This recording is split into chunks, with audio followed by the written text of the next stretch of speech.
Have you or a friend or a family member suffered from an autoimmune disorder? If so, you've probably been led to believe that this is a lifelong condition and it's impossible to turn around. You've likely been told that you'll have to take the medications for the rest of your life with no relief in sight. The fearful reality also exists that once you've developed one autoimmune condition, you're far more likely to develop another one or even multiple conditions. Why is this? Is it possible to reverse this deteriorating process? Is it possible that your body has the mechanisms within itself to reverse disease and heal? In this eye-opening series, we'll be exploring these concepts. You'll have the opportunity to hear multiple testimonies from autoimmune patients who have reversed their autoimmune conditions and are living happy, healthy lives. Today, we will begin by exploring what autoimmune conditions really are and what causes them to occur. You've likely been told that there's no way to know what causes these conditions, and while there may be various factors, we'll see that really it comes down to some very core processes in our body that we need to understand. Understanding how our bodies work and how disease develops can have a profound positive effect on the rest of our lives. I'm Emily Ludwig, and I have Hashimoto's, and I started with hypothyroidism. When I was really little, I had high cholesterol, and realizing that deals with hypothyroidism, which I had no idea about until my 20s. So I had, dry skin, depression, brittle nails, my hair was falling out, I had low energy, brain fog, probably more symptoms than I can think at the moment. And then I started on thyroid medicine and I felt a little bit better, but then the symptoms would always come back, especially after I had my daughter, and then I had my son, and it was a lot worse. And so I started reading about Hashimoto's and realizing that I can figure out the root cause and change that. Once I started changing my diet and exercising, and by changing diet, I mean taking out the things that I react to, I was able to lose weight almost instantly and just feeling better. I mean, my hair stopped falling out, my skin is not as dry, I'm able to think clearly, I have energy to play with my kids, which is huge. And then I have just seen it progress. I had 6 infections in my stomach and now I only have 2, which is amazing. And I just got tested again, so I'm hoping once the results come back that I'll no longer have any infections in my stomach. So I had 20 vitamin deficiencies and now I have 10, so half that. And I just feel better. I mean, I feel like I can work out at the level that I want to work out at. I'm continuing to lose weight. I feel, my mind is clear. I can play with my kids. And my medicine, like my Hashimoto's, my thyroid medicine is decreasing, and my goal is to get off of it and to be healthy. I was living in LA at the time, performing. I'm a dancer, singer, and actress, and I was working on my career and building it there, but my health hit an all-time low.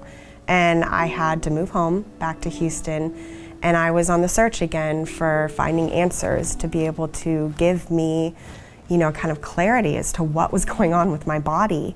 I ended up losing a lot of weight. I started losing my hair, and my nails were really unhealthy, and I completely lost my self-confidence. I had nothing. I felt like I lost everything. I lost my life, So I went from doctor to doctor to doctor, and no one really could give me answers. They just kind of shooed me out of the room with another prescription. And I finally stumbled upon a holistic doctor that practiced integrative, health and nutrition, and he really ended up helping me find that my autoimmune, conditions and everything were happening because of things that my body was reacting to that I wasn't aware of at the time. But when I started making those changes, and I was really aware of what was going into my body with food and all the medicine was taken away. I wasn't on anything, and I'm still haven't had to take any prescription, medication at all. And I immediately started feeling better. I started getting my energy back. I have Graves' disease, which is an autoimmune disease, and it affects my thyroid, which affects my hormones, which just affects a lot of different things. And I've had it for a long time, possibly really as long as I can remember. When I'm not on the medicine, it's just been, it was awful. I remember I dealt with a lot of depression in the 7th grade when I came off the medicine, and it gives me anxiety, or makes me feel depressed, or just some combination of both. And it affects my muscles, my strength, my confidence in groups of people. It can give me acne, it can do all sorts of things to my body, and I'm just really happy that I'm reversing the effects of it now. That we've had a couple blood tests, and we finally got the Synthroid dosage regulated, so that's constant. And I felt a lot better actually from the gluten-free and dairy-free. It just makes you feel so much better, and it's kind of interesting when you don't eat all those foods that are so processed. You just feel like you have a lot more energy, and you feel a lot cleaner, and it's just really interesting altogether. And I think it helped clear up some of my acne that was a result from having my thyroid removed and the stress from that. And since then, I've actually lowered the amount of my antibodies a noticeable amount. So as long as I just keep pushing, soon, hopefully that'll go to 0. It was a revelation that these things that I've been living with my whole life, I could actually be free of. That really, when you have really severe eczema, I get it on my hands, and it impacts my ability to garden, to do the dishes. There are months where I can't do any dishes at all because I can't get my hands wet. If I have, open sores on them. I own a business, so just being able to type on my computer well, things like that. And so, he was like, I can have you, the quality of life for me, being able to not have to struggle with these daily things. I'm 46 years old, that I've struggled with my whole entire life. Yeah, that's pretty major. Well, it's actually something called adrenal fatigue. It's often, totally misdiagnosed and underfound by doctors, our regular medical doctors, but it's really, your body is having a hard time dealing with all of this, go that you're doing. And I was so surprised. He wasn't trying to prescribe me some drug. He was giving me these supplements, adrenal supplements, and change your diet, cut out caffeine, all of these things that I could do naturally, getting good sleep, all this stuff to reset my body. And so I was like, well, I absolutely love this approach, right? This is something that I can do and hopefully share with others. So I wish that I had started a long time ago with a functional doctor, or a doctor that was more into, proactive, preventative measures on the whole picture of being healthy and lifestyle changes and things like that. Because if you wait until you crash, your crash might be a lot bigger than my crash was. I hope that it's not. I feel like that was a wake-up call for me. Hi, this is Dr. Jay Davidson, and I'm excited to support my good friend Jonathan Otto in this project. Jonathan Otto has really become a dear friend of mine, to my wife, my daughter, and myself. We absolutely just love him and his wife, Lori, because they're really on a mission of truth-seeking. Now, Jonathan is technically the producer and director of Autoimmune Secrets, but he's a man on a mission, looking for the truth, looking to help others. And I'm honestly blown away as being his good friend to see all the good that he's doing in the world and everything he's striving for. I mean, he's been part of big projects that has helped, reach out to millions of people around the world. And yet the guy is still so humble, such a big heart, that he takes time out of his schedule to fly to Africa, to look to see how can he serve, how can he help those that are starving, what can he do to help people that are suffering, and that's just where his heart is. So I completely support him in any project that he does, and everything that he does at such a high level. He's such a great extractor of information from people to share these cutting edge ideas whether it's on health or truth in general, to better your life, health, and happiness. So super excited for the Autoimmune Secrets, and I'm so glad to be part of it because I couldn't imagine another person to produce, direct, and run this, as it's just going to be awesome and so transformative. It's just amazing the tool that he's created in the Autoimmune Secrets of bringing all these experts from around the world together to talk about the most cutting edge techniques and protocols that you can implement at home. I can't imagine without projects like this how we can become informed as a public on what's working and how to get well. So I highly recommend the Autoimmune Secrets and just so excited for it. Hi, I'm Rachel Carnuth, and my daughter, when she was 9 years old, was diagnosed with an autoimmune disorder called juvenile dermatomyositis, which was skin rashes on her face, on her legs. She had arthritis in her hands and arthritis in her knees, and we were able to find a holistic doctor to help us and get us on this road to recovery. In my hands I had arthritis, and I could feel like at school I stopped doing the monkey bars because my hands hurt. I could only close my hands like this much, but now I can close them all the way. My skin rashes were on my eyelids and my cheeks, and a little on my neck and on my leg. Wow. And you had arthritis in your knees that was diagnosed that you didn't know about, and your hips. At one point, when we didn't realize what was going on with her, she was sick. We were living overseas, and she had this terrible stomach pain and was so weak after being sick that she couldn't even jump up one flight of stairs, like one little step. But now we laugh because she could jump like 3. So she had a lot of muscle weakness too, associated with her autoimmune disorder that she eventually got diagnosed with. So Celia was, one of my patients. She'd been, little girl, she was diagnosed with a disease called juvenile dermatomyositis, which is basically it's a skin and a muscle inflammation. So it manifests with rashes. It manifests with a lot of pain. Now, this little girl was a gymnast, and she couldn't get on the bar. It hurt too bad. So, one of the things we did with her is, of course, autoimmune disease. You've got to look for, 4 triggers, the 4 big common denominator triggers. So for her, she was gluten sensitive, and it was very obvious, but we tested her genetically to confirm it. She was also allergic to things like tapioca and squash and mango, like foods, real foods, whole foods, right? So, go figure, you don't change those things, the problems don't go away. So you've got to get the diet cleaned up even more than just going gluten-free, going beyond that, right?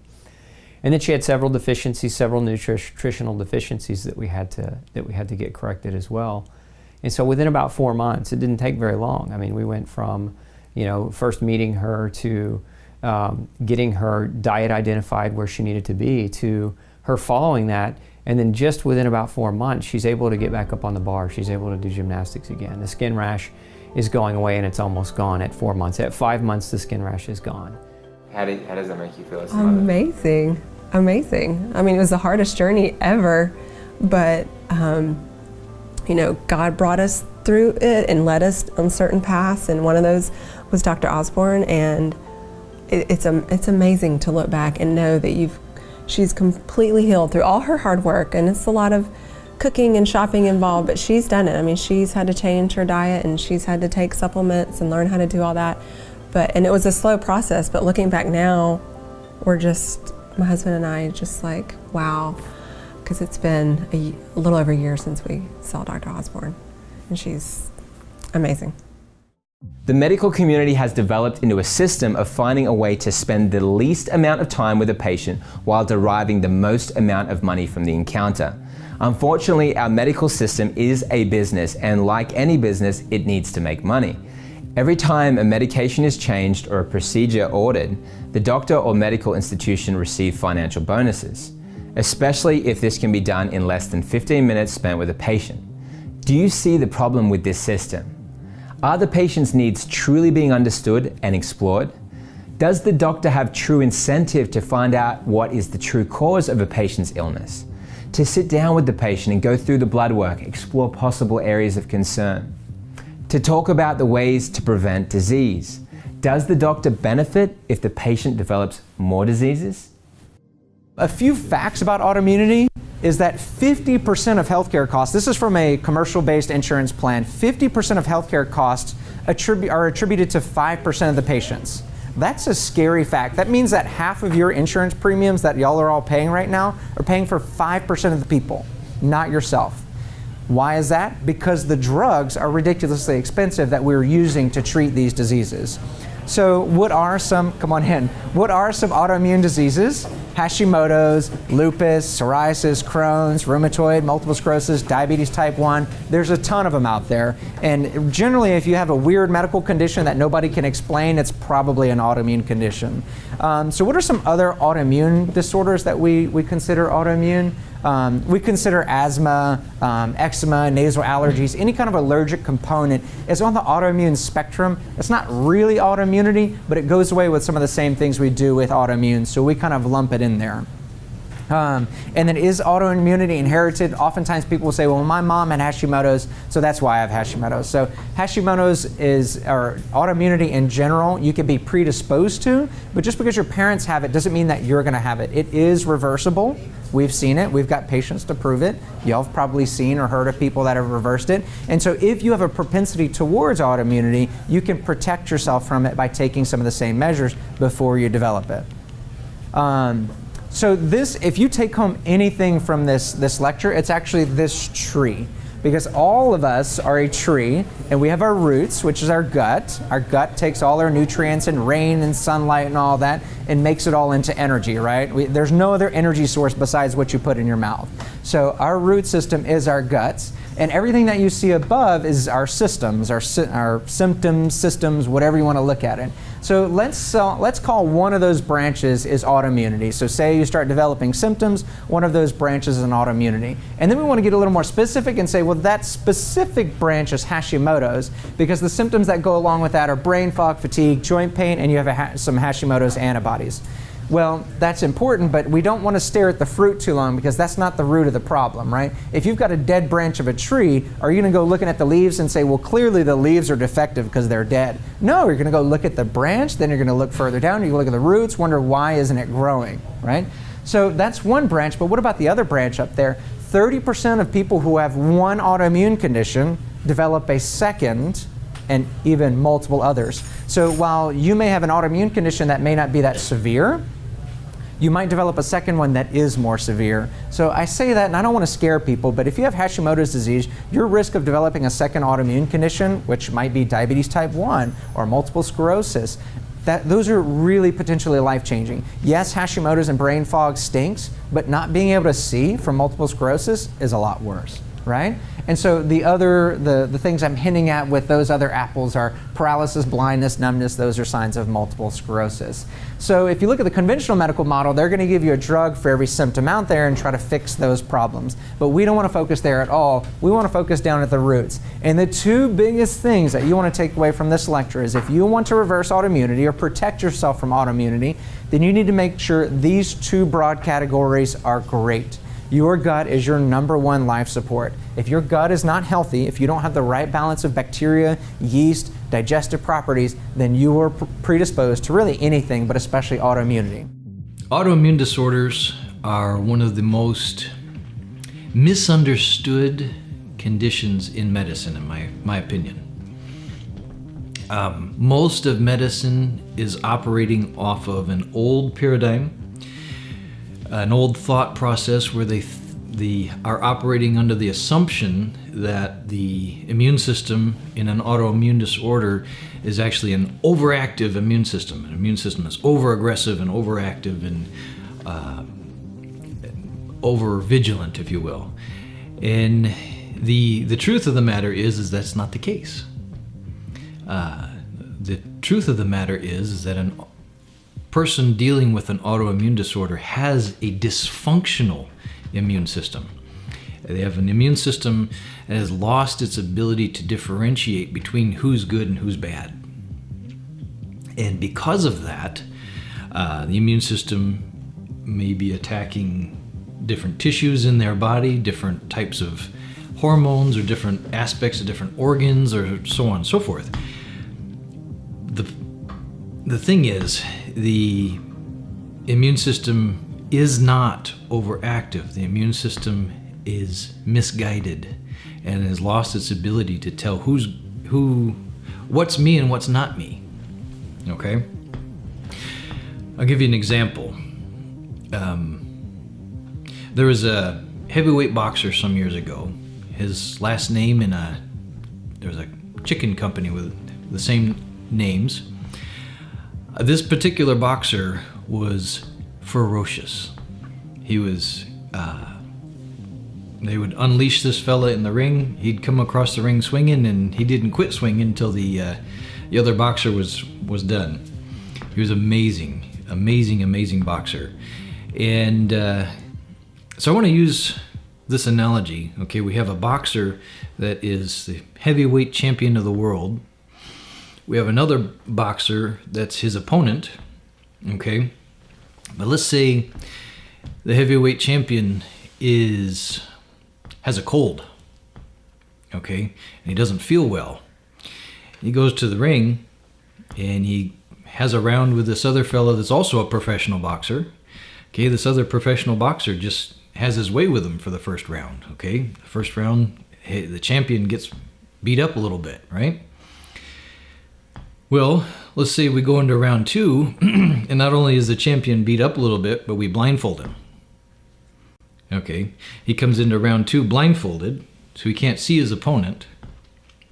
He knows there is an opponent there, but we also put both cornermen, all the judges, and all these other people, we just let everybody into the ring.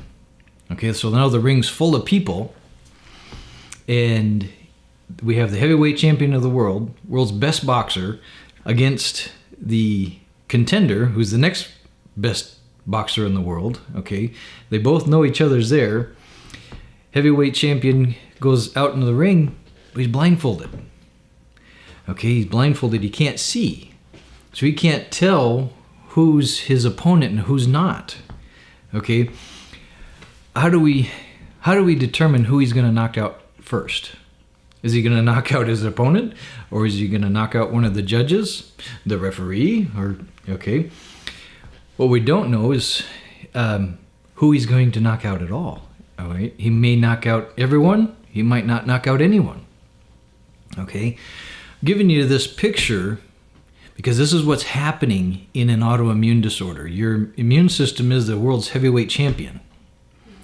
Okay, if your immune system gets beat up a little bit, okay, it doesn't have the right nutrition, it's been exposed to toxicity, okay, different toxins and things in the environment, and it's had to deal with different stresses, your immune system gets beat up a little bit, all right? If it loses its ability to differentiate, it gets blindfolded. Okay, so now we have the world's heavyweight champion going about trying to take out an opponent, but he's blindfolded. Okay, and he can't see, can't differentiate. Okay, and that is what's going on in an autoimmune disorder. Now, what we need to understand is, how does that come about? How does that happen? How does the immune system become dysfunctional and lose its ability to differentiate between who is my body and who isn't my body, who's my friend and who's my foe? Okay, this is what happens in autoimmune disorders. The immune system can't tell. It can't tell who's good, who's bad. It knows that there's something out there that it needs to go after, but it can't tell who's the good guys and who's the bad guys, so it goes after everything. Autoimmune conditions include a host of symptoms such as joint swelling and pain. Therefore, rheumatoid arthritis and similar joint conditions also fall into the autoimmune category. When these are ignored, they can advance and turn into more serious autoimmune disorders. It's important that we're able to catch these conditions at their start if possible, so that the healing process will likely be more rapid. The longer the conditions are left to linger, the longer they may take to reverse. As hard as I work out, you would expect normal, aches and pains and things. I'm 54 years old, and so probably more aches and pains than a 20-year-old guy after working out. But I started having like kind of recurring hip problems, like it just hurt a lot, and so I was going to a practitioner for deep tissue and myofascial release and all that, and they could help me a little bit, but he was concerned because it would come back so quickly, and so they did an x-ray. The x-ray results came back, and it just wasn't all that conclusive. He was kind of like, this is not something you need a hip replacement for at this point, at least not from the x-ray report, but it's something you need to probably just kind of manage the pain through foam rolling and massage and doing different things. And so I happened to be at Dripping Springs Pharmacy, and I was inquiring about some supplements or something, and I mentioned something about joints. I can't remember. One of the ladies at the pharmacy said, there's a functional medicine doctor right in that office right there. He's here like a couple days a week. And I'm like, I had never heard of functional medicine. And so, and I'm a functional fitness guy, so I thought it kind of, the terminology kind of piqued my interest. And so she gave me a little card of his. And on it talked about stem cell therapy for joints without surgery, and about supplementation and all that in a holistic way. And so I called and made an appointment, and I went in and talked to Dr. Oob, and the engineer side of me, I like data and I like information, and so I would ask questions and he would just fill me with data, and it was just like, all right, I gotta go look this up. And come to find out, he said, yeah, we can do stem cell therapy. He looked at my x-ray report and decided that, it didn't look like anything that required major invasive hip replacement or anything. But he said, before we talk about stem cell, I want to make sure you're healthy. And he said, you look healthy, you're a fitness trainer and all this stuff. And he ran a very, very extensive blood test that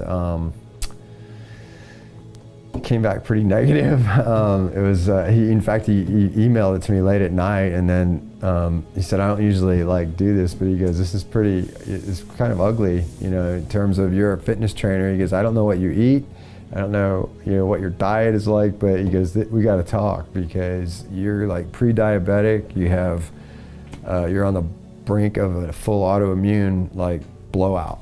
And there's a lot of, lipid profile was off the charts. I mean, no B12, I had no omega-3 fatty acids, and he's like, all right, so we went and we reviewed the report, and I had to admit that at some point, I know about nutrition from my training, but I was more of a do as I say, not as I do kind of trainer, unfortunately, at that time. I thought, hey, I work out 3-4 days a week, I look good, so therefore I must be okay. And what he showed me on the blood results was that I was really not okay. But yeah, from November through June, I was hardcore paleo. No dairy, no bread products whatsoever, no legumes, very strict paleo. But the blood numbers showed, and that was the coolest thing I think about eating healthy like that is, I know that when I first started researching all this, and Dr. Barry Sears came up with a zone diet. I don't know if you've ever heard of the zone, but basically it's an anti-inflammatory diet. Lots of omega-3, fish oil. You take that and you stay away from all processed sugars to keep your insulin levels kind of in a medium zone area. And by doing that, you reduce inflammation in your arterial walls. Therefore, you can actually reverse atherosclerosis and some of these conditions where your heart's pumping through clogged veins and all that. You can actually fix all that by just eating right. And through discussions with Dr. Oob and the information that he's given me and the books that I've read now, it's you can also reverse autoimmune conditions strictly from the way you eat. In fact, one of the books that I read said that 65% of autoimmune conditions is diet, not genetics. So you can be completely predisposed to, genetically to an autoimmune condition, and it doesn't mean that your genes have to express that condition if you eat right. And that to me was that was my bright light moment, is that I was really literally eating myself to death or to a very miserable, environment of autoimmune stuff. So this is Steve's actual blood levels. When he first came to see me, he actually came to see me for hip pain. Actually, he referred someone else to me before he came to see me for stem cell therapy. So he came to see me for a hip pain that he thought he was going to get stem cell therapy for, that we were going to help him regenerate his hip. And I said, wait, Steve, let's do some labs before we do that. He didn't know that he had rheumatoid arthritis. So we diagnosed Steve with rheumatoid arthritis, and he's been having this hip pain and migratory joint pain for years. So after, I think this is about 6 months, I didn't write it down, about 6 months, his rheumatoid factor dropped by 4, from 22 down to 18. Now that may not seem like a really big drop, but if he drops by 4 one more time, he's normal. He is technically normal, and he has reversed rheumatoid arthritis. This is a debilitating arthritic condition. I don't know how many of you people know or have seen anyone with rheumatoid arthritis. It is disturbing what they look like in their 70s and 80s. Their hands are just riddled with arthritis. Their fingers point the wrong way. It's horrible. And to think that this can be changed by removing gluten and dairy and sealing leaky gut instead of Humira is incredible. And Steve did it. So he also had lupus. He was on the lupus spectrum. So if anyone knows what this test is, it's called an ANA test with a reflex. The ANA test is a way to throw out a broad net and catch as many fish as you can in the autoimmunity sea. And then when you drag that net up, you see if you've caught any fish. If you catch any fish, you're listed as positive. Done. You caught a fish, an autoimmune problem. Then they try to identify as many of those fish as they can. And so they run 10 or 12 of the individual test and say, well, we didn't identify in the fish, but he's got some sort of fish in there that we don't know what it is. Steve was not that way. He flagged positive for 3 different fish in his autoimmune soup. And then 6 months later, completely negative. So this is what I was talking about with the shorter you have an autoimmune condition, the easier it is to reverse. So Steve's lupus was likely a lot younger, and his rheumatoid factors, rheumatoid arthritis, has likely been going on for years to decades, and that's why it's going to be a little more stubborn. Yes, Christy?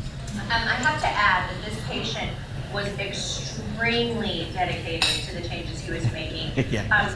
Almost unrealistically so, as looking at it as somebody who's also deals with lupus spectrum. I couldn't imagine, I saw his devotion to those changes, and that's why he saw those results so fast. So not everybody's going to be able to make those changes like he did. He was just completely, his mindset, he's a CrossFit trainer. And so the time and efforts that he spent in it was extraordinary. It was above. And so it can happen, but just know that he really strived to make those changes, and it was absolute dedication on his end. Dedication and commitment are really a plus when fighting autoimmune disorders with functional medicine. You can't just do it halfway and expect to see results. The more committed you are, the more determined your efforts, the more positive your mindset, the better your body will respond to the protocols. The sad reality, though, is as a fitness professional, as I've kind of told people about this, I've come to realize that there's a very small segment of society that will take the words and go, I'm going to do what you did, Steve, and I'm going to eat right for the next month. 30 days is really all it takes to reverse a lot of these conditions. They just won't do it.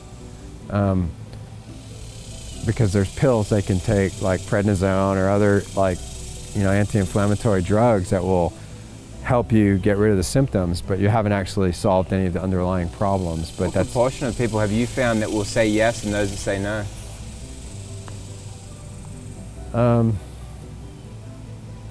Out of the people that I've spoken to, probably 70% won't do it, and only about 30% will actually take a proactive approach to eating right. And because the issue is, you can't just eat right a little. You got to go all in or nothing. And that's because it's not about removing gluten most of the time. If that ends up being the thing that ruined your small intestine is the gluten problem, then you can't just eat a little gluten because the problem's still there. And like Dr. Ebe explained to me, and now that I've read, is like, if your immune system starts to fire off on gluten because it recognizes gluten for some reason as an invading body, it has a long memory. And so you can't just get off gluten for a couple of weeks and go, I'm good. Because even if your gut starts to heal, your gluten sensitivity your antibodies are there, and your body remembers that. And so you got to go all in. So when you look at one of the root causes of autoimmune disease, which is inflammation, essentially anything that causes an inflammatory response in the body can trigger autoimmune disease. And this list is yay long. Top of the list, toxic thoughts, toxic foods, toxic pharmaceuticals. Virtually every pharmaceutical you're going to take is going to have an inflammatory response on the body. It is absolutely mind-boggling to realize that the products that we put on our skin and our hair, that we brush our teeth with, all this stuff is laden with chemicals, and to whatever level, whether minor or extreme, it will cause an inflammatory response. My name is Ariel Dockstetter Miller, and I met Dr. Oob when I went to a compounding pharmacy to get some ulcer medication that I had been prescribed. And the pharmacist was hesitant to refill it because he said it's not a medication that's intended to be on long term. And so he said, rather than refill this, we started talking, and he said, I have an idea for you if you're open to it. And he said, we have this doctor that's working out of our pharmacy who practices integrative medicine, and he can help you put all these pieces together and help you look at why you got an ulcer in the first place and cure it at the base level, rather than keep taking this medication that's not, it doesn't serve you to keep taking it long term. So I called Dr. Oob that morning and made an appointment. Cool. And Yeah. how did that appointment go? It was pretty extraordinary. I've been seeing specialists and had gone through, I'd been in the emergency room 3 times. I'd seen a cardiologist, I'd seen a gastroenterologist, and I knew I was being diagnosed with things that I didn't have. I didn't really feel like anybody knew what was going on, and they kept prescribing me things like steroids that I know aren't great to take, especially if you don't need them. And so I was pretty frustrated, and I felt like no one was taking the time to figure out what was really going on. And my first appointment with Dr. Oob was 2.5 hours. And I left and I got in my car and I started sobbing because I felt like the first time a medical professional really sat down with me and looked from top to bottom at what was going on and what my symptoms were. And then he ordered a really large panel of blood work so we could look at what was going on in my body. And my second appointment was also 2.5 hours. So my first 2 appointments, I spent a total of 5 hours with him, going top to bottom what was going on in my system, why I was having the symptoms I was having, and creating a plan of how we could move forward from there. And it was the first time I was feeling so bad physically. It was the first time I felt hopeful and I felt valued and listened to, and that someone was taking me seriously and not telling me that I just, I'm a fairly intelligent person. I knew I wasn't making this stuff up, and he believed me and, didn't think it was all in my head. And I just felt like I was going to be able to get my quality of life back. Did you feel like he understood you? Oh yeah, and he said, there's reasons that this is happening and we can fix it. And not only that, I've had eczema since I was a baby, really severe eczema. And I can't drink alcohol because it makes me so sick.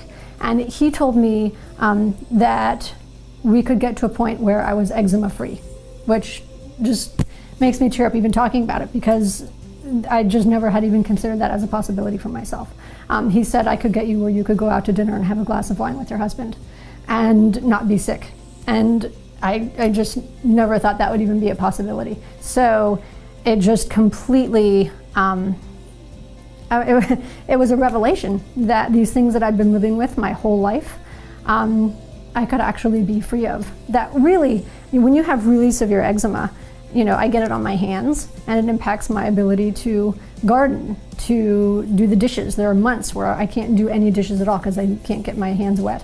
If I have, open sores on them. I own a business, so just being able to type on my computer well, things like that. And so, he was like, I can have you, the quality of life for me, being able to not have to struggle with these daily things. I'm 46 years old.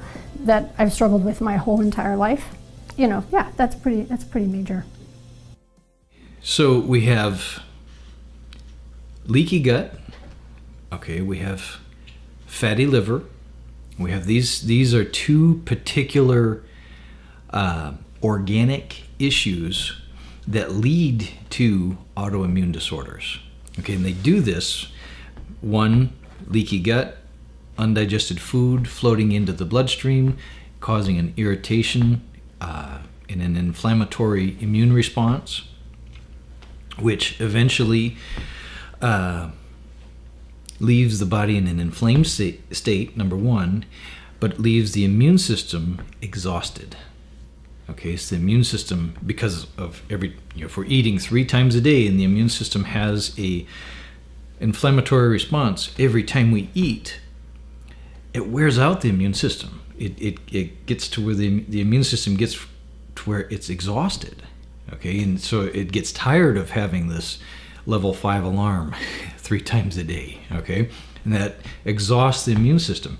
As the immune system gets exhausted, it starts to it starts to dysfunction. Okay, it has a faulty function then, and that's where autoimmune disorders start to happen.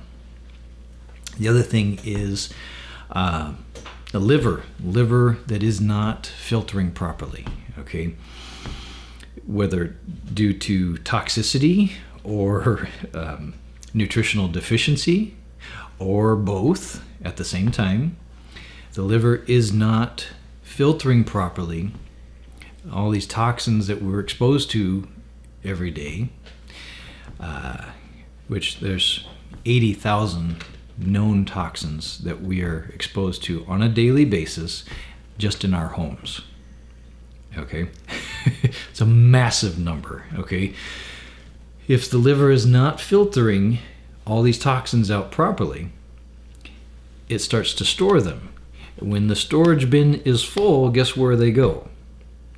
They don't get stored in the liver. They permeate and get stored. Well, they get shoved out into the rest of the body, which causes another source of irritation, which causes an inflammatory response from the immune system, which further exhausts the immune system. Okay, so I hope I'm painting a picture here that you can understand that if you are suffering from an autoimmune disorder, it's not because you have an overactive immune system. It's because you have an exhausted immune system. An exhausted immune system loses the ability to differentiate. Okay, it's kind of like the blindfolded boxer. Remember we talked about the heavyweight champion, okay? He goes out there. Well, if he goes out there blindfolded, he's super powerful. Okay, he can go out and knock out anybody. But if he's blindfolded, he can't tell who he's going to knock out. It may be the person that he's supposed to knock out. It may be the referee. Okay, if he's blindfolded, how is he supposed to tell? How is he supposed to differentiate? Right? And so an exhausted immune system is in that same position. It's blindfolded and it can't differentiate between what's a pathogen or a toxin and what's my liver or my shoulder or my thyroid or my brain. Okay, that's what happens with an exhausted immune system. So to take a step back, this is my explanation to explain what's actually happening physiologically in a autoimmune disorder. The medical community has developed into a system of finding a way to spend the least amount of time with a patient while deriving the most amount of money from the encounter. Unfortunately, our medical system is a business, and like any business, it needs to make money. Every time a medication is changed or a procedure ordered, the doctor or medical institution receive financial bonuses, especially if this can be done in less than 15 minutes spent with a patient. Do you see the problem with this system? Are the patient's needs truly being understood and explored? Does the doctor have true incentive to find out what is the true cause of a patient's illness? To sit down with the patient and go through the blood work, explore possible areas of concern? to talk about the ways to prevent disease. Does the doctor benefit if the patient develops more diseases? Dr. Davidson, when it comes to the industry, the healthcare industry, pharmaceutical drugs, pharmaceutical companies, now, is this problem with autoimmune disease the fact that, from what you're saying, a lot of the drugs are not working, a lot of the drugs are not effective, a lot of the drugs are causing problems? What's the problem here? Is it simply because there's a lack of information, or they're just not up to date with what might be working for certain people that we're coming in contact with, they're getting remarkable results, or is there something else at stake here? It's a great question. Really, the answer is follow the money. Money is power, and right now, you're asking about corruption, and it's like there's so many different levels of corruption, unfortunately, that are happening. I mean, you can go back to the early 1900s, I believe, when Rockefeller basically donated a ton of money to medical schools, but in agreement they wanted to influence the curriculum. And that's really when everything started shifting from what we know that's naturally made, that's effective to help people, to now it's, synthetic, pharmaceutical, petroleum-based type, chemicals and ingredients and things which by law are the only things that they can say cure anything, but in reality it's probably the only thing that actually won't ever cure anything. So when you look at corruption, it goes deep. It goes to who's learning the information from the pharmaceutical industry, which is pretty much the modern doctor right now. And the whole system is set up for that. I mean, they make money when you're sick, and our bodies were designed to be well, but we just have to figure out what's going to support that process. Thank you for sharing that, and I think that what you're sharing here is very aggravating, it's very upsetting for the people watching, and it's one of two things. It's either intentional or it's unintentional, right? If it's intentional, then we have reason to be outraged, and we do need a revolution, right? We need a revolution. We need to think like revolutionaries in regards to our own health. We can't be following the stream. The stream leads to destruction. And also, secondly, if it's not intentional, if it's unintentional, if the medical institutions, if the pharmaceutical bodies are doing these things by accident, then I'm willing to give them the benefit of a doubt. But the challenge with that thought is that there's a lot more research that could have been done. There's a lot more questions that could have been asked if there was good intention. There was really great intention. There's more questions that could be asked. What's causing these problems? Because what's often happening, they're not willing to look where their solution is, right? So if the problem is anywhere close to the solution they're offering, that's something that becomes unknown. Leaky gut is one of those examples where leaky gut is quite unknown as to what's causing it, but we know that pharmaceutical drugs are wreaking havoc on the gut. And for example, the 100 million Americans that are reporting chronic pain issues are also reporting gut-related issues, leaky gut-related issues, right? So pain medications causing leaky gut, absolutely, right? Deep connections. Well, so your comment, Jonathan, that whether it's intentional or unintentional, it's like you're too good of a person. Like, it is intentional. And you can see this in so many different aspects of the mainstream medical world. I mean, they are literally systematically trying to abolish homeopathy. They're literally trying to remove that as a treatment. And this has happened, acupuncture, chiropractic. I mean, there's been agendas in the medical world to systematically try to remove anything that competes to the pharmaceutical agenda into the pharmaceutical, treatment realm. Because anything that's natural that doesn't fit into that, they don't profit, so they want to remove it. And it's a scary time right now, knowing that with their agenda, it's just going to keep going, and it really does need to be a revolution needs to happen. I mean, people need to stand up and say, for crying out loud, we need to make a change. So prevalent. And they're lucky because they know that they had it, whereas all these women that don't know they have it. Or denied that that's the reason for their symptoms. Yeah. Right. And yeah, these poor women, particularly, obviously being around 10-to-1 women to men. Yeah. And these poor women that get so often told that it's in their head. They're depressed. Actually, so that was another piece of the story I didn't tell. So when I first got my results, my primary care person was out because she had broken her ankle, and I had seen the results the day before because I was in for a routine annual, and I just happened to see them in the computer kiosk. And I saw the antibodies, and I knew what that meant, and my TSH was elevated, and I went in for my results, and there was a physician who was substituting for my primary care person, and the first thing he said was I think I said something like, oh, I saw that my TSH is elevated, and I have antibodies, and that makes sense, because I'd been experiencing any number of symptoms, including the cold intolerance too, and other stuff, and he said, how do you know you're not just depressed? And I wanted to throw the chair at him because it was such a cliche.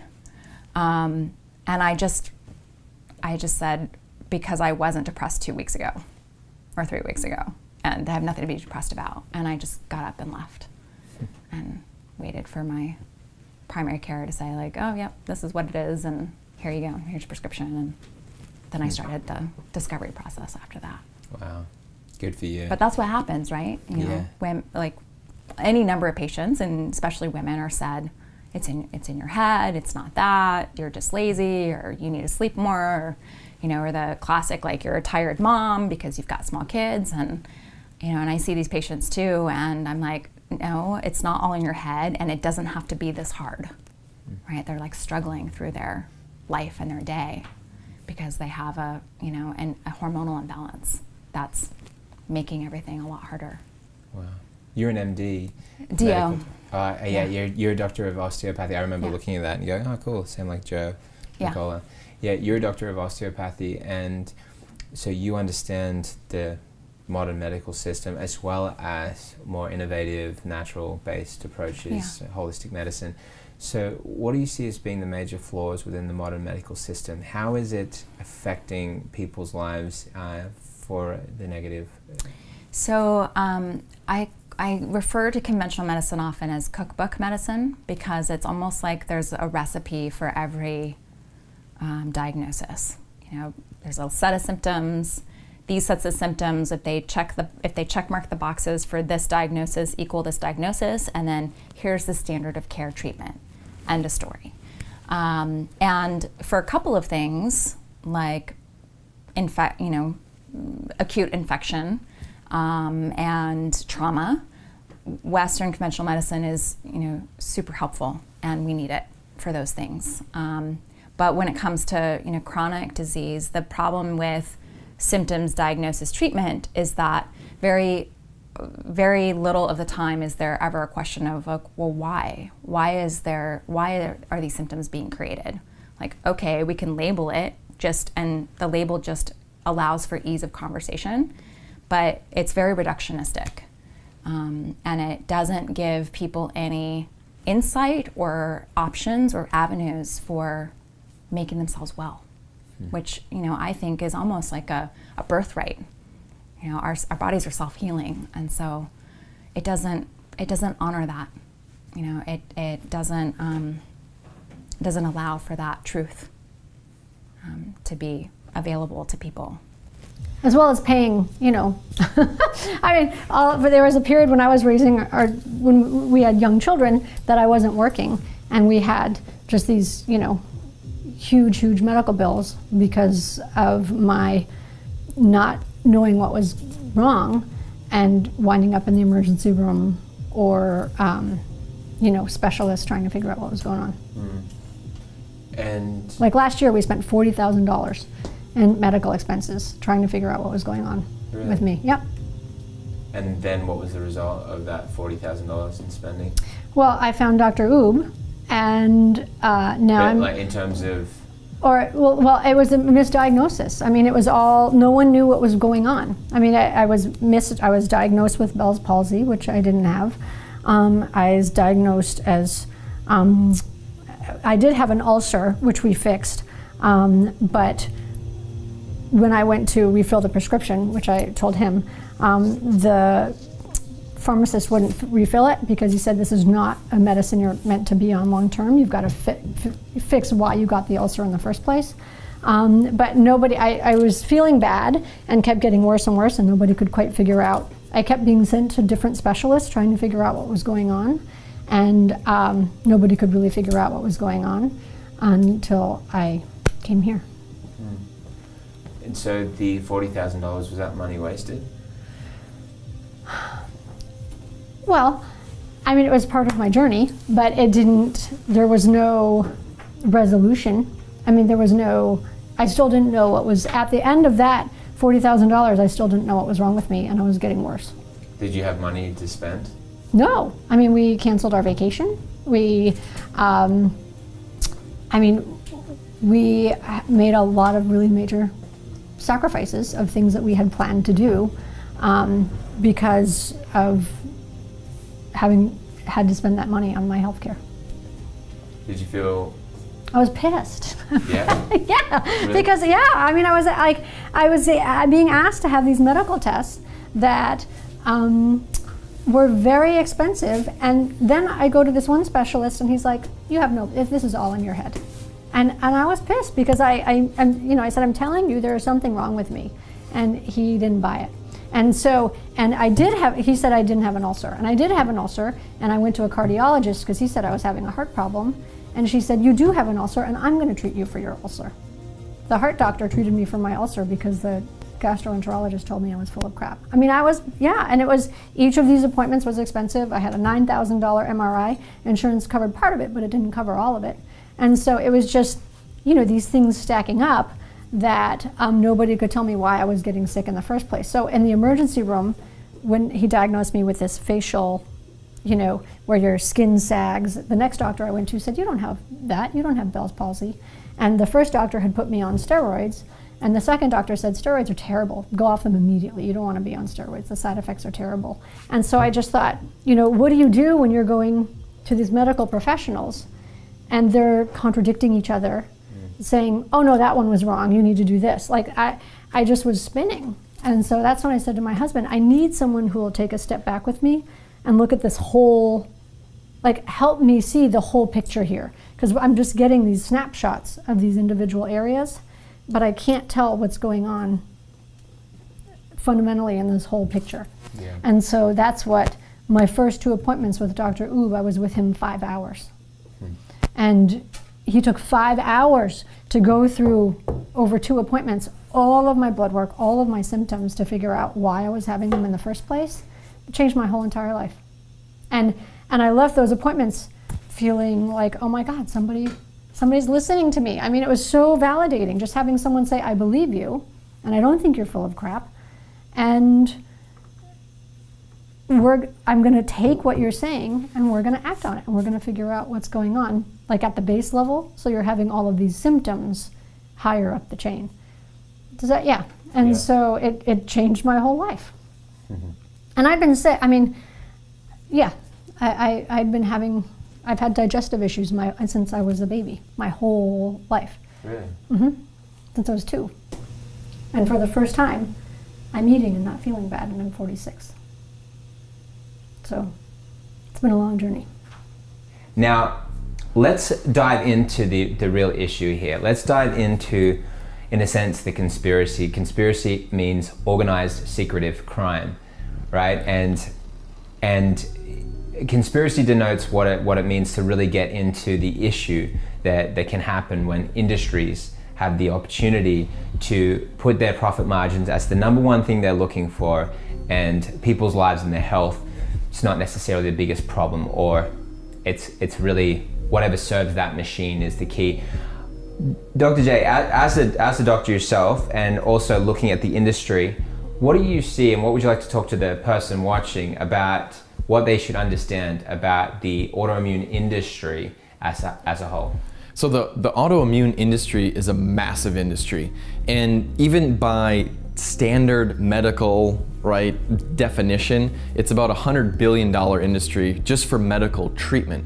But when you actually look at what are the major diseases in our country that are happening, diabetes, cancer, brain, cognition, dementia, heart disease, so many of these diseases are actually autoimmune in nature. So we could almost make more of a blanket statement and say that autoimmune is such a massive piece to this disease epidemic that's happening in our country. So 100 billion, I think, is very conservative.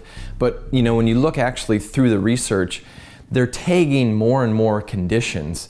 So autoimmune by nature is basically, when the body's attacking itself. And there's more complexities to it with the immune system, Th1 and Th2. But when you kind of take a step back and say, okay, well, what is an autoimmune condition? You hear about lupus, you hear about rheumatoid arthritis, you hear about you hear about MS, multiple sclerosis, and a lot of gut issues like ulcerative colitis, Crohn's, fall into this autoimmune category.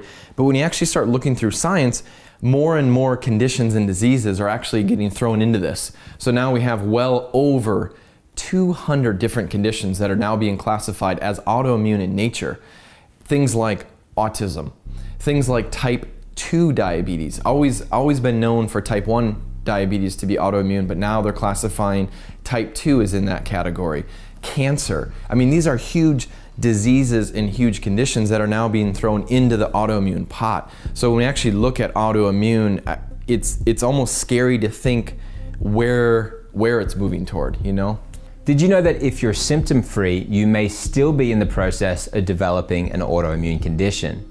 By having the proper tests done, you can determine if you're at risk for developing an autoimmune disorder, and you can take the steps that you need toward prevention. If it is possible to prevent yourself from developing difficult health challenges down the road, would you want to take the best steps possible to be in your optimum health? Well, really the truth is that it most likely is happening to you right now. And it's a scary statement to say, right? Because it to some degree it's a little more fear-based, right? Like, oh my gosh, but autoimmune in nature is slow developing. And oftentimes symptoms don't show up right away. Symptoms are years later. When you start looking back and it's like, gosh, when did this actually happen? This was probably 10, 20 years ago in development. And when I look at our culture right now, I see a massive epidemic of digestive gut issues. And one of the primary gateways to trigger autoimmune is having gut issues. So if you have any type of digestive symptom, you want to say, okay, this is opening me up to possibly even trigger an autoimmune in my body. So fixing the gut, making sure the gut is healthy is really a critical thing, but it's quite daunting actually when you think about how many people probably do have autoimmune right now. Yeah, when I look at what's the strength of the classic treatment for autoimmune conditions, I don't see anything on that list. So I'm pretty much, from a practitioner standpoint, clinically, it's what is natural, what is more of actually going to the source, and that's really the key. Because when you boil it down, autoimmune means that there's an imbalance in the immune system. It's often referred to that it's your body attacking itself, which is correct. And it's all involves the immune system. So of course, when you look at autoimmune, there's immune in the word, right?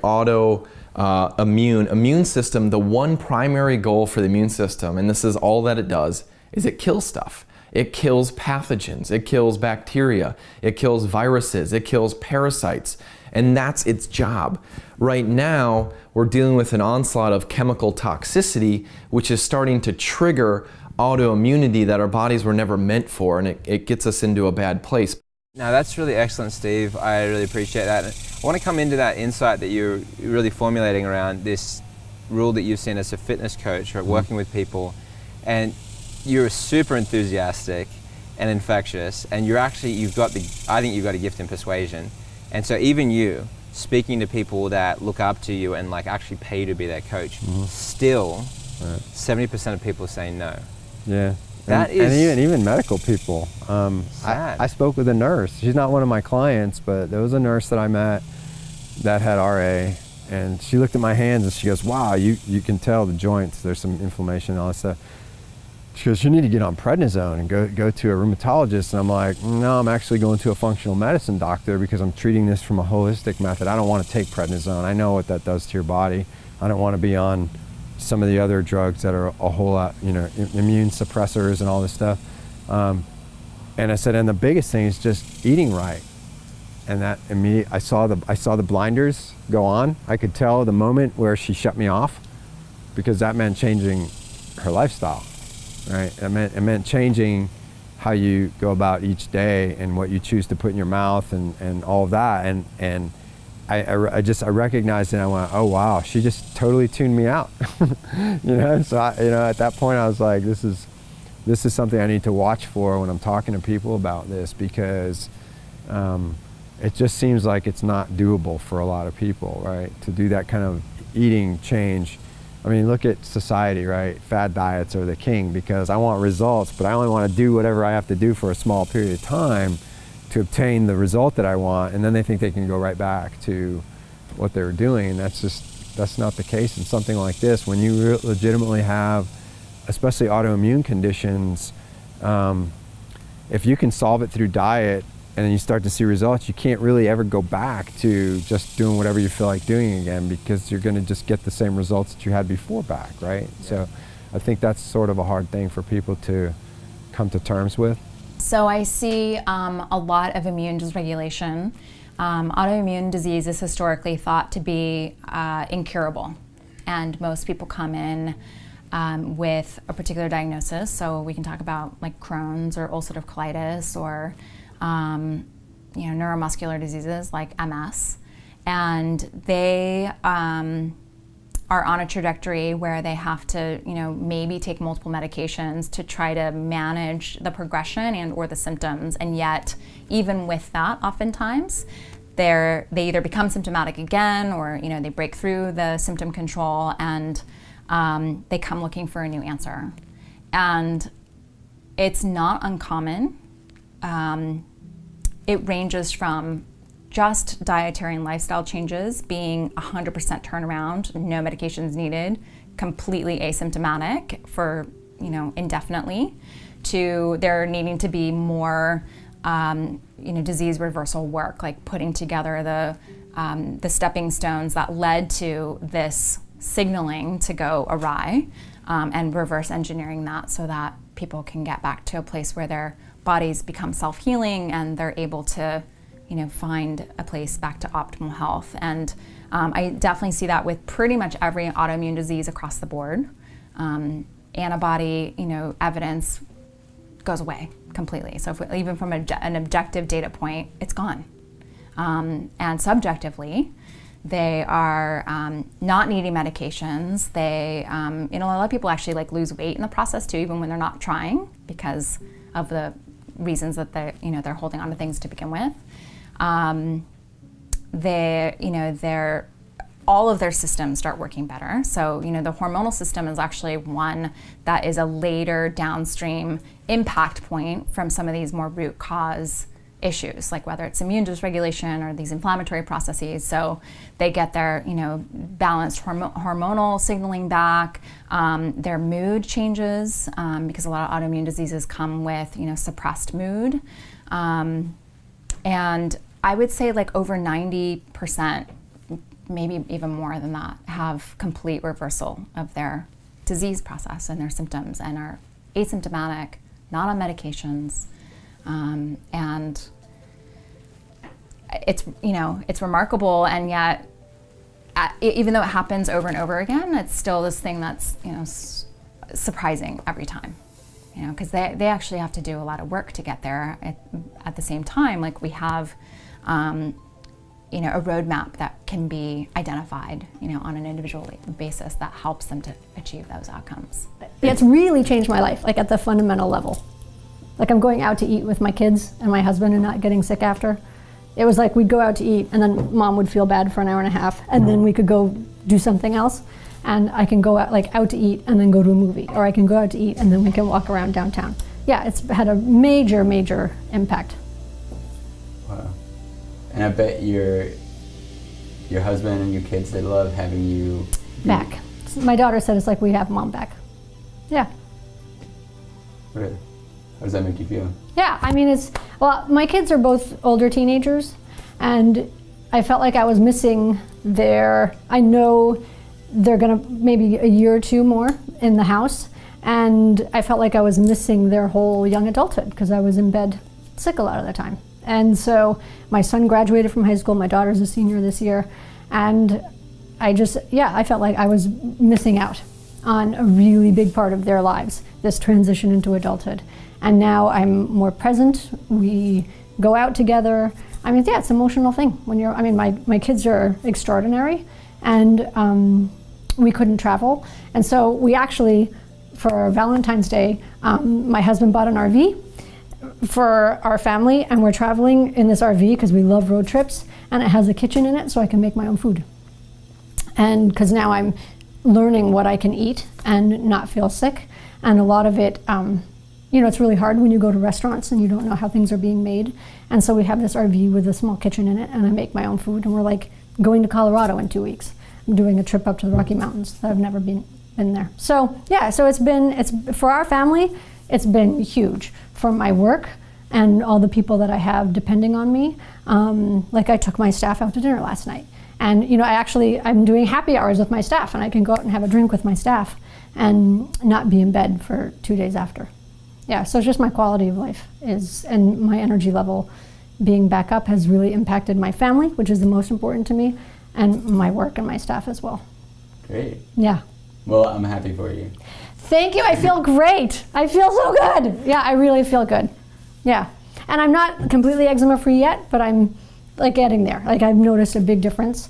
I can feel everything. Yeah, I'm feeling really good. I'm sleeping through the night. Yeah. That's good. Yeah. You're I can feel your happiness. Your happiness is just out there. I was a foodie my whole life and kind of a nutrition self-study advocate, and so all of that moved me in the direction of studying permaculture and gardening and producing our own food and medicine at home. And when you consider that the agricultural industry, the commercial agricultural industry, is the most destructive force on the planet, the vision of us returning to producing our food and medicine at home is addressing a lot of different issues all at once. So climate change, our nutritional inadequacies, nutritional deficiencies, the various forms of health crisis that are going on, the toxicity in the world. So the moment in time came somewhere in between my architectural career and my nutrition career. What are the significant dangers that we all face in regards to the food that we're eating, the impact it's having on our bodies? And anything else like nutrition, I mean toxicity, is that something that we should be concerned about, and why? And anything from state of mind, fatigue, to fertility, you know, what are the challenges that we face as a human race? It's all of those, and I'd like to answer your question first by looking at the bigger issues as I see them, and that is our dependence on fossil fuel, the concept of peak oil, that right now it costs more money to extract fossil fuel, it takes more energy to extract the fossil fuel from underneath the earth than the energy contained in that fuel. And as fossil fuel becomes more and more expensive, our food costs will become unaffordable. So the prospect of mass starvation is a very real thing as food becomes unaffordable. And this, I think most people have heard this, but may not really remember it every time they go to the grocery store, that the average food these days has traveled 1,500 miles on a truck from a centralized food production location to be distributed to our local grocery stores. So there's environmental considerations like that. But to get more to your question, toxicity in the commercial food supply is definitely putting stress on the human body that is unnatural. Our genetics, our human evolution is a very slow-moving thing. And all of these foreign substances in our food supply is a relatively new thing, right? And so our bodies have not adapted, have not created the defenses to be able to withstand the bombardment of all of these toxins. So by returning to producing our own food and medicine at home in our backyards, the way our grandparents did, their grandparents, the way generations of humans have lived on this planet for all of humanity up until the last few generations, this is really the only direction I feel that we ought to be moving, is returning to backyard food production.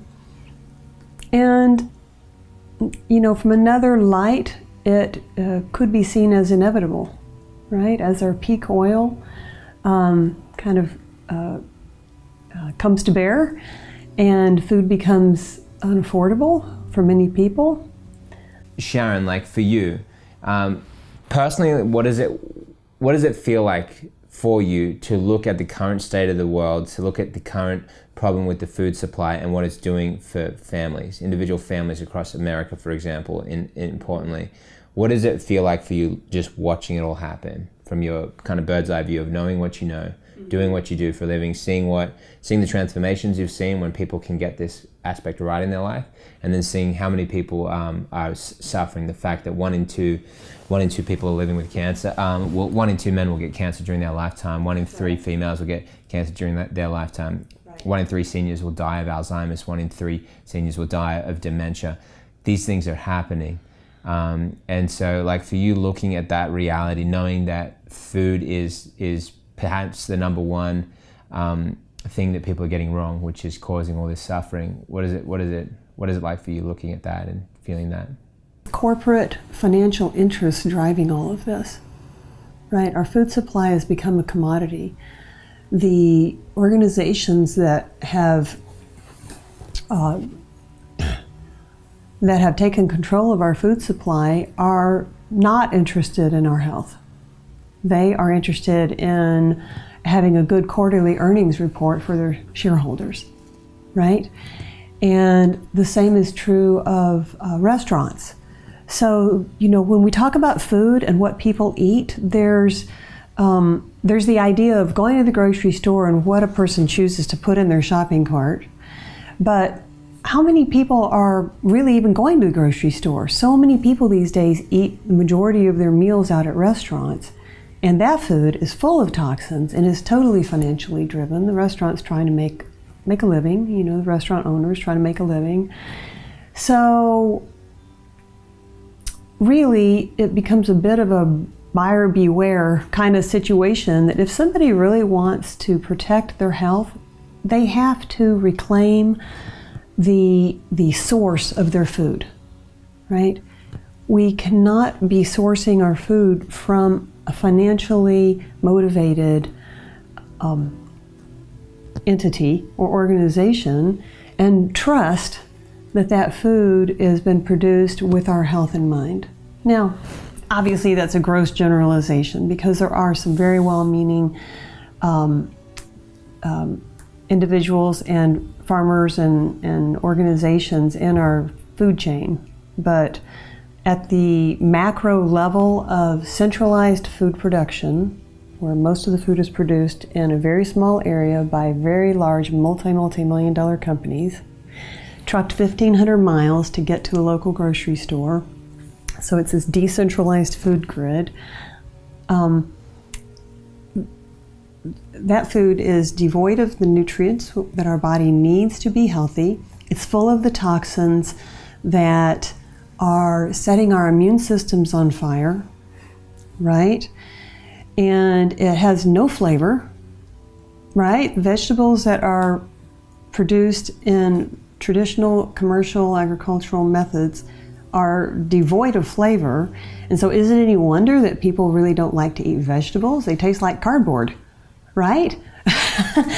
So, when we look at the obesity and diabetes epidemic in this country, as well as autoimmune issues, the root of all of that is the sugar addiction.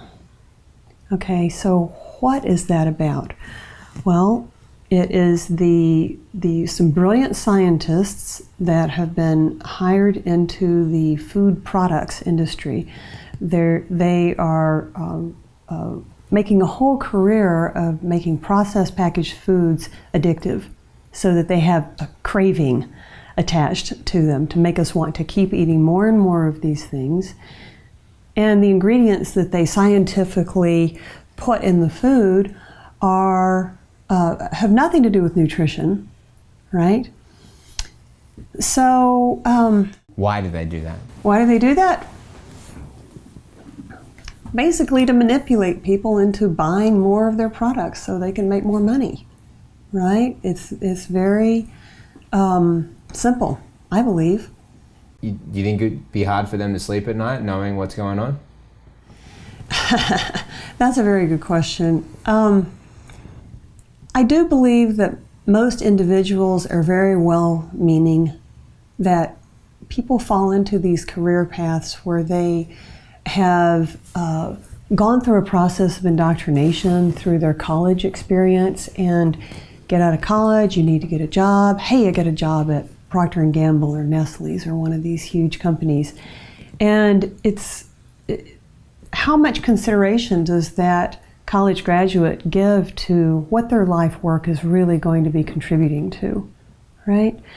And so I don't think it's personally motivated by people who are trying to, do harm in the world, but it's the whole system that is profit motivated to have processed packaged foods that are addictive, mostly with the sugar additives, so that people will buy more and more of these products. And then on the other hand, we have the produce section in the grocery store where these vegetables and fruits have practically no flavor at all and no nutrition inside them, which is one and the same. The flavor comes from nutrient density. And so the person goes to the grocery store and is weighing, the box of Pop-Tarts versus, a head of kale. And it takes a lot of self-discipline to reach for the kale, right? So, I think the way out of this trap is for people to really get back to gardening, get back to producing their own food so that it has the nutrition, it has the flavor, it's actually delicious and exciting to eat vegetables again, and kind of break the addiction on sugar so that your body can return to a more normal state of physiology. But really, like at the heart of it, you still weren't sold on the heart, soul, body of health, and so then you were still doing things that were damaging your health while kind of convincing your head that you were looking after yourself. Yeah, is that true? You're absolutely right. You're absolutely right. In fact, that ultimate realization hadn't really come to me until just in the last few months. Wow. Because I'm doing all this stuff, right? Because you couldn't see it before, could you? Right. I mean, because my wife is a good person to bounce things off. She knows me like nobody else, and she asked me. She goes, "Why are you doing this? The CrossFit stuff, And I do love it. I mean, I hate the workouts, but I love it." And she's like, "Are you doing it just for vanity?" Right? And I was like, "How dare you?" In my mind, I didn't say that to her, but in my mind, I was like, "How dare you ask me that?" I mean, yeah, my body looks good from working out. I like the way that I look as a result of working out. And she's like, "Yeah, but is that kind of workout for you the right thing for you? Or is it hurting you? I mean, are you doing, are you letting your ego take control when you go to the gym and you're trying to lift more weight than you really should be for your age, for your joint condition, for, all of the above, right?" Ego. And so I really had to sit down and over the last couple months reevaluate not only why am I doing it, but to what extent am I doing it. I do believe firmly with all my heart that exercise is good. I do believe that what I teach at the gym is good. But what I'm starting to really focus in on for myself and for people that come into the gym that are older or whatever is like, you're not 29, you're not 18. You've got a lot of years under those joints. We want to do things that are going to promote you to be able to do what you want to do. Like if you're a grandparent, you want to be able to get down on the floor with your grandkids, get back up without hurting yourself. You want to be able to live into your 80s without falling and breaking a hip because your quads are so weak you can't get up off the toilet without losing your balance. These are all things that are admirable. These are all things that I believe will promote you to be able to do the things that God has in store for you, right? Doing it just to look good I understand it, and I understand the motivation for people to do that, but that's not my primary motivation anymore. And I try to get people to see that there's more to it than that, right? There's more to it than that. And so, you know, I've had to really reevaluate my workouts and my drive to do more than I really wanted to do, just because my ego is saying, oh, you can lift more than that today, you know, come on. Do I really need to? You know, I mean, no. If I don't do that, I'm going to be preserving something for next week, or you know what I mean? But still be able to maintain a healthy body and a healthy life, and be able to do stuff the rest of the day. You know, I tell a lot of my older clients that it's like, hey, we got to go to work later, right after we leave the gym. We don't want to kill ourselves, and you want to work hard, right? You want to put out, but you don't. We're not trying to kill ourselves in here, you know. Yeah. Perhaps you've been in a situation where you've had symptoms that you can't explain, that even the doctors can't seem to explain. Perhaps you've had to have multiple tests done only to find out that they're inconclusive. But don't give up hope. A functional medicine doctor may have the tools that you need to finally be able to understand your puzzling health problems, to help you come up with an ideal plan to heal your body and prevent further conditions from developing. I was born basically with just, my mom said I came out with like a man-sized cough. I had sinus infections consistently, asthma. They had to put me actually on breathing machines when I was just like 3 months old. But then when I was 3 months, I ended up getting, honestly, I don't even know, because it just happened at birth to me, and I basically was told that I was diagnosed with congenital glaucoma. And so they took, they did a lot of surgeries on me, but they weren't able to save the sight in my eye. And so I lost sight in my left eye. And I actually was fitted with a prosthesis, and I'm blind in my left eye. I believe that a lot of that had to stem from just the allergies and the sinus infections and the constant bronchitis, and just not having a healthy immune system. Because when I found Dr. Osborne, we ended up finding all these answers and reasons from all the tests that he did with my nutrient levels and all the deficiencies that I had. My body actually doesn't produce IgG, which is like the powerhouse for your immune system. And so I was born with a very, very low, unhealthy immune system. It's just a part of an autoimmune disease that, kind of just affects your overall health in general. So I feel like I had almost every issue that you could possibly name. I was always very tired and very lethargic. I never really had a lot of energy. No matter what, I was always sick. Really, it's just no matter what. I was strep, bronchitis, pneumonia, everything. I had to be put in the hospital a lot. And and it's just a terrible autoimmune condition that really affected me. It did. Basically my whole life, I suffered from just chronic health issues, and I never really was able to get answers. I was under the care of like 8 doctors. Depending on the month, I was probably under the care of like 8 different prescription medications and stuff like that too. So I just continued to have asthma and allergies and never really had answers. But at the age of 23, actually I believe 5 years ago, I ended up I was living in LA at the time, performing. I'm a dancer, singer, and actress, and I was working on my career and building it there, but my health hit an all-time low. And I had to move home back to Houston, and I was on the search again for finding answers to be able to give me, kind of clarity as to what was going on with my body. I ended up losing a lot of weight. I started losing my hair, and my nails were really unhealthy, and I completely lost my self-confidence. I had nothing. I felt like I lost everything. I lost my life, So I went from doctor to doctor to doctor, and no one really could give me answers. They just kind of shooed me out of the room with another prescription. And I finally stumbled upon a holistic doctor that practiced integrative, health and nutrition. And he was the first doctor to actually look at me in my eyes. And he told me that he understood, he believed me, first of all. And that alone just gave me so much hope, and confidence, and reassured me that, I knew what was going on in my body. I knew that something wasn't right. And so he tested me for everything underneath the sun, and he promised me that he would find an answer. And he did.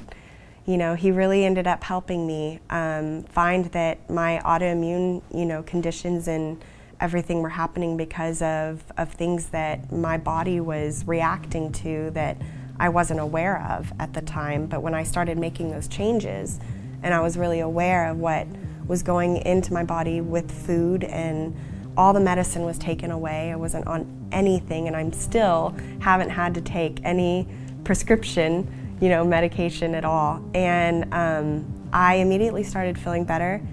I started getting my energy back.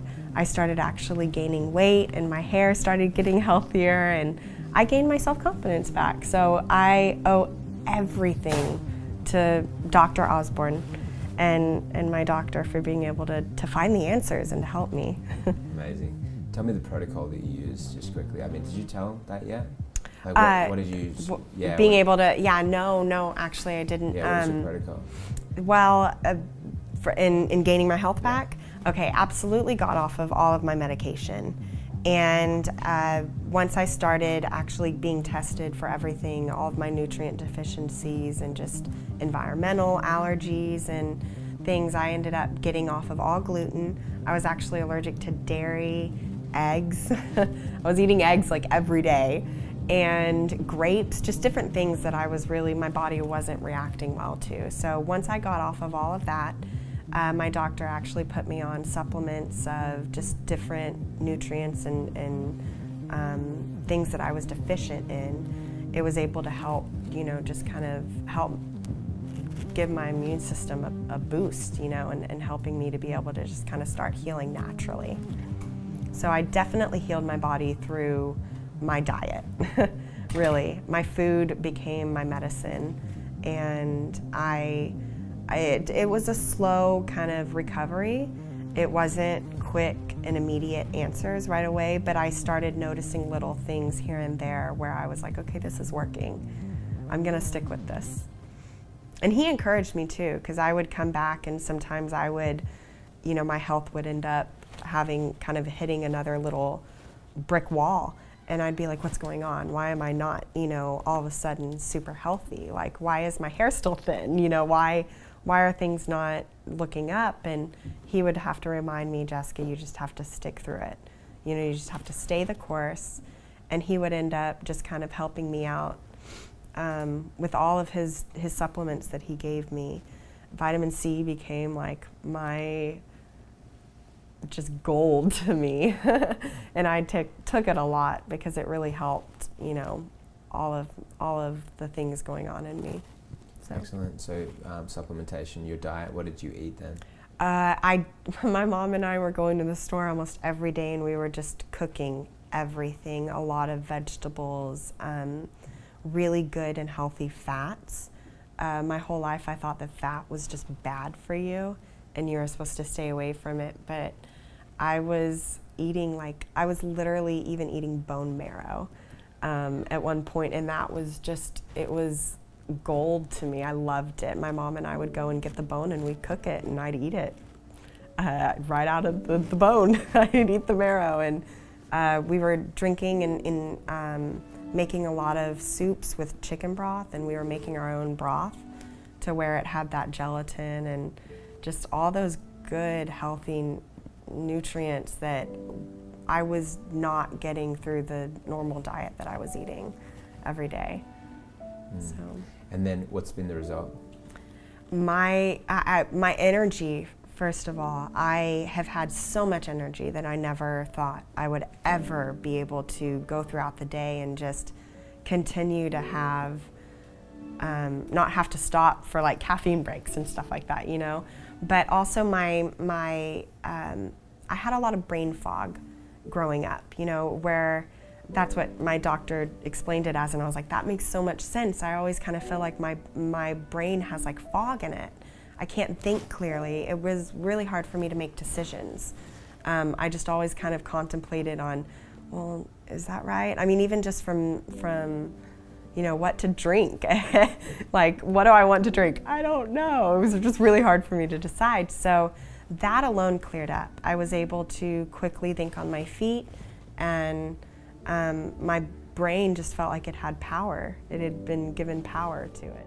This first episode has really been about helping you learn what's going on inside your body when you have an autoimmune disorder. We have explored ways that you can prevent autoimmune disease and have seen that it's possible to turn it around. Don't give up hope on your health. Stay with us in coming episodes to find out in more detail how various autoimmune disorders can be reversed. You'll have this incredible opportunity to hear amazing transformation stories from those who've overcome dementia, Lyme disease, adrenal fatigue, and thyroid disease. You won't want to miss out on this life-saving health information.